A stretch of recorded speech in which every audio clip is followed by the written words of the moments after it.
Sir ಎಲ್ರಿಗೂ ನಮ್ಮ ಏನು ಅಂತಾರಾಷ್ಟ್ರೀಯ ಮಹಿಳಾ ದಿನಾಚರಣೆ 2026 ಮಾರ್ಚ್ 8 ಇವತ್ತು ನಮ್ಮ ರಾಜಾಜಿನಗರದ ಏನು ನಮ್ಮ ಅಕ್ಕಂದಿರು ತಾಯಂದಿರು ನಮ್ಮೆಲ್ಲ ಮಹಿಳಾ ಬಾಂಧವರಿಗೆ ವಿಶೇಷವಾದಂತಹ ಅರ್ಥಗರ್ಭಿತವಾಗಿ ನಮ್ಮ ಸಂಸ್ಥೆ ಏನು ಸಮಾಜದಲ್ಲಿ ಏನು ಹೆಣ್ಣೊಂದು ಕಲಿತರೆ ಶಾಲೆಯೊಂದು ತೆರೆದಂತೆ ತಾಯಿಯೇ ದೇವರು ಜನನಿ ಜನ್ಮ ಭೂಮಿಷ್ಠ ಸ್ವರ್ಗದ ಪ್ರವೇಶ ಈ ಒಂದು ತತ್ವದಲ್ಲಿ ನಾವು ಏನು ನಮ್ಮ ರಾಜಾಜಿನಗರದಲ್ಲಿ ನಮ್ಮ ಅಕ್ಕಂದಿರು ಹಲವಾರು ಕ್ಷೇತ್ರಗಳಲ್ಲಿ ಸಾಧನೆ ಮಾಡಿರುವಂತವ್ರನ್ನ ಯಾಕೆ ವೇದಿಕೆ ಕಾರ್ಯಕ್ರಮ ಮಾಡಿದ್ರು ಅಂತ ಅಂದ್ರೆ ಇವತ್ತು ಏನು ಸಾಧನೆ ಮಾಡಿರೋರನ್ನ ಸ್ಫೂರ್ತಿಯಾಗಿ ಚಿಲುಮೆಯಾಗಿ ಎಲ್ರಿಗೂ ವಿಚಾರಗಳನ್ನ ಮುಟ್ಟಿಸಿದ್ರೆ ಸಾಕಷ್ಟು ಹೆಣ್ಮಕ್ಳುಗಳು ಒಂದು ಏನು ಸಮಾಜದಲ್ಲಿ ಇವತ್ತು ಒಂದು ಬೆಳೀಲಿ ಅವರು ಸ್ಥಾನಮಾನಗಳನ್ನ ಗಿಟ್ಟಿಸಿಕೊಳ್ಳಿ ಎಲ್ಲಾ ಕ್ಷೇತ್ರಗಳಲ್ಲಿ ಸಾಧನೆಗಳನ್ನ ಮಾಡ್ಲಿ ಅನ್ನೋ ಒಂದು ಉದ್ದೇಶದಿಂದ ನಮ್ಮ ತಾಯಂದಿರ್ನ ಅಕ್ಕಂದಿರ್ನ 2 ದಿವಸದಿಂದ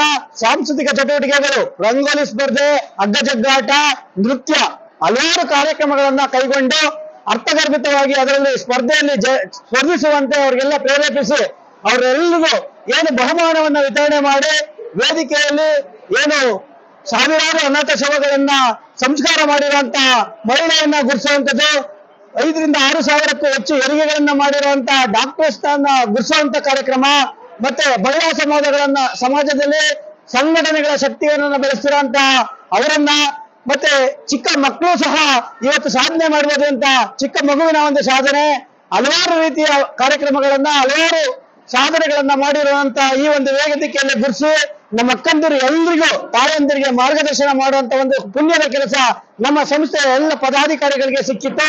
ಅದಕ್ಕೆ ಆ ಒಂದು ಕಾರ್ಯಕ್ರಮಕ್ಕೆ ತಮ್ಗೆಲ್ರು ಈ ಒಂದು ಕಾರ್ಯಕ್ರಮಕ್ಕೆ ಆಗಮಿಸಿದ ಪ್ರತಿಯೊಬ್ಬರಿಗೂ ಏನು ಪ್ರತ್ಯಕ್ಷವಾಗಿ ಪರೋಕ್ಷವಾಗಿ ನಮ್ಮ ತಂಡದ ಎಲ್ಲ ಸದಸ್ಯರಿಗೂ ಮತ್ತೆ ಈ ಒಂದು ರಾಜಾಜಿನಗರ ವಿಧಾನಸಭಾ ಕ್ಷೇತ್ರದ 11 ವಾರ್ಡ್ಗಳ ಎಲ್ಲ ತಾಯಂದಿರು ಅಕ್ಕಂದಿರು ಅವರ ಕೆಲಸಗಳನ್ನ ಬಿಟ್ಟು ಈ ಒಂದು ಕಾರ್ಯಕ್ರಮಕ್ಕೆ ಬಂದು ಅವರು ನಮ್ಮ ಕಾರ್ಯಕ್ರಮದಲ್ಲಿ ಶ್ರದ್ಧೆಯಿಂದ ತಾವೆಲ್ಲರೂ ವಿನಮ್ರತೆಯಿಂದ ಕೆಲಸಗಳನ್ನ ಮಾಡಿ ಈ ಕಾರ್ಯಕ್ರಮವನ್ನ ಯಶಸ್ವಿಗೊಳಿಸಿದ್ದಾರೆ ಭಾಗವಹಿಸಿ. ಹೀಗಾಗಿ ಅವರೆಲ್ಲರಿಗೂ ನಮ್ಮ ಸಂಸ್ಥೆಯ ಪರವಾಗಿ ಹಾಗೂ ನನ್ನ ಪರವಾಗಿ ವೈಯಕ್ತಿಕವಾಗಿ ಅಭಿನಂದನೆಗಳನ್ನು ಸಲ್ಲಿಸ್ತಾ ಮತ್ತೊಮ್ಮೆ ಅಂತಾರಾಷ್ಟ್ರೀಯ ಮಹಿಳಾ ದಿನಾಚರಣೆಯ ಅರ್ಥಗರ್ಭಿತವಾದಂತಹ ದಿನಾಚರಣೆಯ ಶುಭಾಶಯಗಳನ್ನ ಕೋರುತ್ತಾ ಈ ಮುಖಾಂತರ ನಮ್ಮ ಸಂಸ್ಥೆ ಇವತ್ತು ಸಂಕಲ್ಪ ಮಾಡಿ ಏನು ನಮ್ಮ ಅಕ್ಕಂದಿರಿಗೆ 20,000 ಜನ ಅಕ್ಕಂದಿರಿಗೆ ಬಾಗಿನ ಕೊಡಬೇಕು ಅನ್ನೋ ಒಂದು ಏಪ್ರಿಲ್ ನಲ್ಲಿ ಕಾರ್ಯಕ್ರಮವನ್ನು ಇಟ್ಕೊಂಡಿದ್ದೀವಿ. 5,000 ಮಕ್ಕಳಿಗೆ ವಿದ್ಯಾರ್ಥಿ ವೇತನವನ್ನ ಕೊಡಬೇಕು ಅನ್ಕೊಂಡಿದ್ದೀವಿ.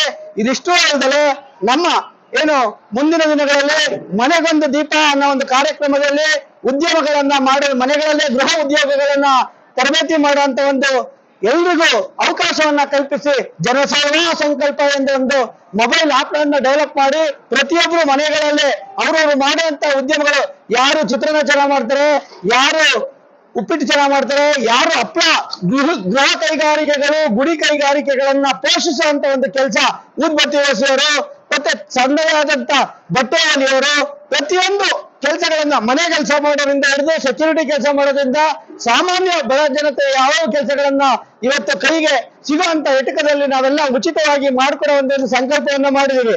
ಇಂತಹ ಕಾರ್ಯಕ್ರಮಗಳನ್ನ ನಾವು ಹಲವಾರು ಸ್ವಚ್ಛತೆ, ಆರೋಗ್ಯ, ಶಿಕ್ಷಣ, ನೆಲ, ಜಲ, ಭಾಷೆ ಮತ್ತೆ ನಮ್ಮ ಅಕ್ಕಂದಿರ ಎಲ್ಲ ಏನು ಸಮಾಜಕ್ಕೆ ಬೇಕಾದಂತ ಕಾರ್ಯಕ್ರಮಗಳನ್ನ ರೂಪರೇಷೆ ಮಾಡ್ತಾ ಇದ್ದೀವಿ.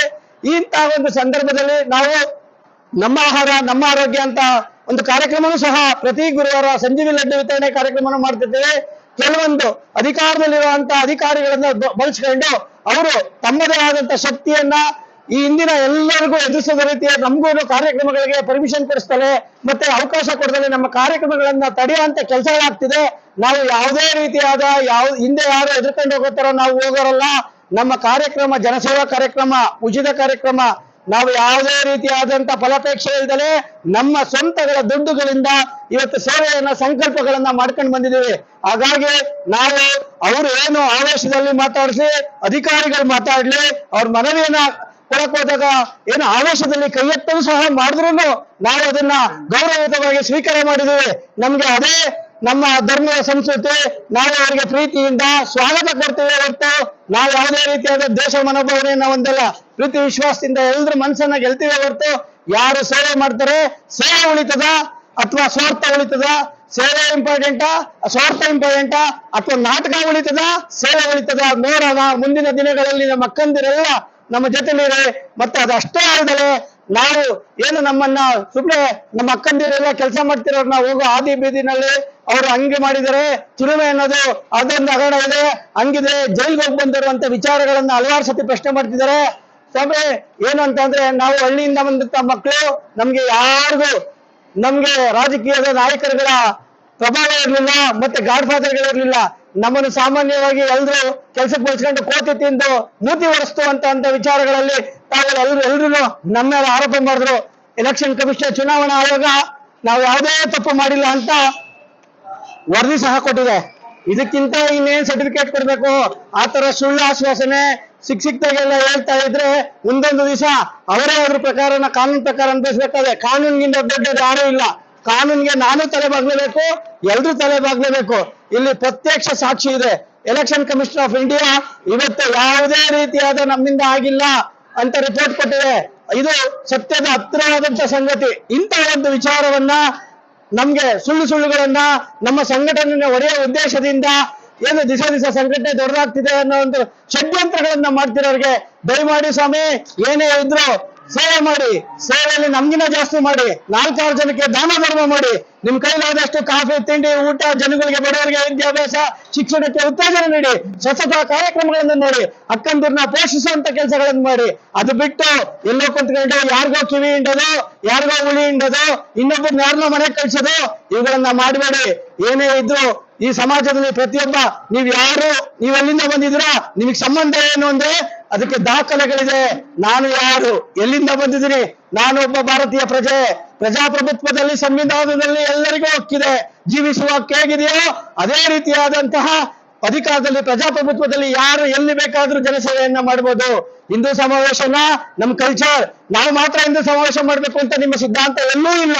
ಹಿಂದೂ ಆಗಿ ನಾನು ಹುಟ್ಟಾಗಿಂದ ಹಿಂದೂ ಸಮಾವೇಶ ಮಾಡ್ಬೋದು. ಹಾಗಾಗಿ ತಾವು ಏನು ಶಾಸನಗಳನ್ನ ಮಾಡುವ ಶಾಸಕರಿದ್ದರೆ ದಯಮಾಡಿ ತಾವು ಶಾಸನಗಳನ್ನ ಪಾಲನೆ ಮಾಡಿ. ದಯಮಾಡಿ ಅನ್ಯತಾ ಭಾವಿಸದೆ ನಾವು ಯಾವುದೇ ರೀತಿಯಾದಂತಹ ಆದೇಶ ಇಲ್ಲ, ಪ್ರೀತಿ ವಿಶ್ವಾಸಕ್ಕೆ ಯಾವಾಗಲೂ ತೆಗೆದಿರ್ತೀವಿ. ನಮ್ಮ ಉದ್ದೇಶ ಒಂದೇ, ನಿಸ್ವಾರ್ಥ ಸೇವೆ. 4-6 ಜನಗಳಿಗೆ ಸೇವೆ ಮಾಡೋಣ. ಇದನ್ನು ಬಿಟ್ಟು ಅಧಿಕಾರಿಗಳನ್ನ ಯಾವಾಗ್ಲೂ ಏನು ಚೂಬಿಡುವಂತ ಕೆಲಸಗಳನ್ನ ಮಾಡಿದ್ರೆ ಮುಂದಿನ ದಿನಗಳಲ್ಲಿ ಅವರವರೇ ಅಧಿಕಾರಿಗಳು ಏನು ಅವರವರ ಕೆಲಸಗಳನ್ನ ಅವರವರಿಗೆ ಗುಡಿಸುವಂತ ಕೆಲಸ ಆಗ್ತದೆ. ಹೀಗಾಗಿ ಅನ್ಯತಾ ಭವಿಸದೆ ತಾವೆಲ್ಲರೂ ಈ ಒಂದು ಕಾರ್ಯಕ್ರಮಕ್ಕೆ ಬಂದಿದ್ದೀರಾ. ಇದಿಷ್ಟೇ ಹೇಳ್ದಲೆ ಏನು ಸಾತ್ವಿಕ, ನಾವು ದೊಡ್ಡ ಮಟ್ಟದಲ್ಲಿದ್ದೀವಿ, ನಾವು ಆ ರೀತಿ ಈ ರೀತಿ ಅಂತ ಬರೀ ಭಾಷಣಗಳಲ್ಲಿ ಹಿಂದುತ್ವ ಹೇಳೋದು ಬೇಡ. ಮತ್ತೆ ಅದಷ್ಟೇ ಹೇಳ್ದಲೆ ನಮ್ಮ ರಾಜಾಜಿನಗರದಲ್ಲಿ 38 ಶಾಲೆಗಳು ತೊಡಗ್ತಾ ಇದ್ದಾವೆ, ಅಧಿಕಾರ ಇದೆ, ಅವಳನ್ನ ಅಭಿವೃದ್ಧಿ ಮಾಡಿ. ಮಕ್ಕಳಿದ್ದಾರೆ, 10,000 ಮಕ್ಕಳಿಗೆ ಕನ್ನಡ ಶಾಲೆಯಲ್ಲಿ ಓದ್ತಿದ್ದಾರೆ, ಅವ್ರಿಗೆ ಧನ ಸಹಾಯ ಮಾಡಿ, ಅವ್ರಿಗೆ ವಿದ್ಯಾಭ್ಯಾಸಕ್ಕೆ ಸಹಾಯ ಮಾಡಿ. ಅವ್ರಿಗೆ ಎಲ್ಲ ಹೋಗಿ ಯಾವ್ದೋ ಸ್ಕೂಲಲ್ಲಿ ನಾನು ಪಾಠ ಮಾಡಿದೆ ಅನ್ನೋದು ಬೇಡ, ಇನ್ನೂರ ಸ್ಕೂಲ್ಗಳಿಗೆ ಪಾಠ ಮಾಡಿಸುವಂತ ಶಿಕ್ಷಕರು ಕೊಡಿ, ಅವ್ರಿಗೆ ವಿದ್ಯಾಭ್ಯಾಸ ಕೊಡಿ. ಆ ಶಾಲೆಗಳಿಗೆ ಕುಂತ್ಕೊಳ್ಳೋಂತ ತೊಡಗ್ತಾ ಇದ್ದಾವೆ, ಅವನ್ ಸರಿ ಮಾಡಿಸಿ, ಅಭಿವೃದ್ಧಿ ಆಗಲಿ. ಇವತ್ತು ನಮ್ಮ ಏನು ಎಲ್ಲೂ ಬಿಜೆಪಿ ಪಕ್ಷದಲ್ಲಿ ಅಡ್ವಾಣಿ ಯಡಿಯೂರಪ್ಪ ಅಂತವ್ರಿಗೆ ವಯಸ್ಸಾದ್ಮೇಲೆ ನಿವೃತ್ತಿ ಇದೆ. ಅದೇ ರೀತಿಯಾಗಿ ನಮ್ಮ ಸರ್ಕಾರದಲ್ಲೂ ಅಷ್ಟೇ, ನಮ್ಮ ಸರ್ಕಾರದಲ್ಲಿ 60 ವರ್ಷ ಆದ್ಮೇಲೆ ಎಲ್ರಿಗೂ ಅವ್ರಿಗೆ ನಿವೃತ್ತಿ ಅಂತ ಸ್ಥಾನ ಇದೆ. ಅವ್ರು 60 ವರ್ಷ ಆದ್ಮೇಲೆ 60 ವರ್ಷ 1 ದಿವಸ ಆದ್ರೆ ಅವ್ರು ಬಂದು ಅಧಿಕಾರ ಮಾಡಕ್ ಆಗ್ತದ, ಅವ್ರು ಬಂದು ಕರ್ತವ್ಯದಲ್ಲಿ ಕುಂತ್ಕೊಳಕ್ ಆಗ್ತದ? ಅದೇ ರೀತಿಯಾಗಿ ಪ್ರತಿಯೊಂದರಲ್ಲೂ ಇವತ್ತು ಯುವಕರಿಗೆ ಆದ್ಯತೆ ಕೊಡಿ, ಯುವಕರನ್ನ ಬೆಳೆಸಿ. ನಾವು ಕೈ ಮುಗ್ದು ತಮ್ಮಲ್ಲಿ ಎಲ್ಲರಲ್ಲಿ ಮನವಿ ಏನಂತ ಅಂದ್ರೆ ಯಾವುದೇ ದ್ವೇಷ ಬೇಡ, ಆವೇಶ ಬೇಡ. ನೀವೆಷ್ಟೇ ದೊಡ್ಡದಾದ್ರೂ ಭಗವಂತ ಇದ್ದಾರೆ. ಕೈ ಎತ್ತಿ ನಿಮ್ಮ ಕೈಗೆ ಬೇರೆ ನಿಮ್ಗೆ ಅವತ್ತು ನಮ್ಮನ್ನ ಕೈ ಎತ್ತಿದಾಗ ತಮ್ಗೆ ಬೇರೆ ಇದನ್ನ ರೀತಿಯನ್ನ ತಡೆಯುವಂತ ರೀತಿಯನ್ನ ಕೊಟ್ಟಿದ್ದು ನಮ್ಗೆ ಬೇರೆ ಅನ್ನೋದು ಅವತ್ತೇ ನಿರ್ಧಾರ ಆಗಿದೆ. ನಮ್ಮ ಪರವಾಗಿ ಬಡವರಿದ್ದಾರೆ, ನೊಂದವರಿದ್ದಾರೆ, ಅನೇಕ ಹೆಣ್ಮಕ್ಳಿದ್ದಾರೆ. ಅವರೆಲ್ಲರಿಗೂ ನ್ಯಾಯವನ್ನ ಕೊಡಿಸುವಂತ ಶಕ್ತಿಯನ್ನ ನಮ್ಗೆಲ್ರಿಗೂ ಆ ದೇವರು ಕೊಟ್ಟಿದ್ದಾರೆ.